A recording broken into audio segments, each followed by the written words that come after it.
Hello friends, সেদিন আমি চলে গেছিলাম শিবশক্তি ধামে। এটা আমি আমার জন্মদিনের দিনই যাব ভেবেছিলাম, কিন্তু কিছু কারণবশত যাওয়া হয়ে ওঠেনি, তাই তার পরের দিন চলে গেছিলাম। আর এটা হচ্ছে পুরো মন্দিরের দৃশ্য। যদি এখনও দিনের আলো কমেনি, তাই অতটাও কালারফুল লাগছে না। এখানে সন্ধ্যের পর পুরো মন্দিরটা একটা আরও বেশি কালারফুল হয়ে ওঠে, দেখতে খুবই সুন্দর লাগে। তো আপাতত আমি ওখানে প্রথমেই চলে গেছিলাম পুকুরটার সামনে।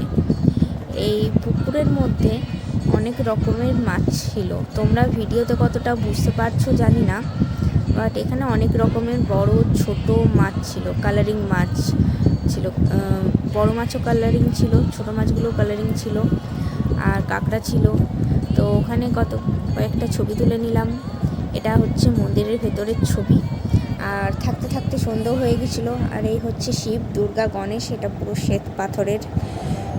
তারপরে সন্ধ্যা আরতি শুরু হয়ে গেল। আর এই হচ্ছে সন্ধ্যের পরের দৃশ্য। বলেছিলাম না, পুরো সন্ধ্যের পরেই মন্দিরটা যেন একটা আরও বেশি কালারফুল হয়ে ওঠে, পুরো মনোরম একটা দৃশ্য হয়ে ওঠে।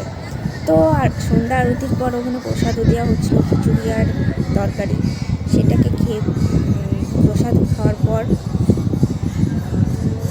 পুরো মন্দিরটা ভালো করে ঘুরে নিলাম।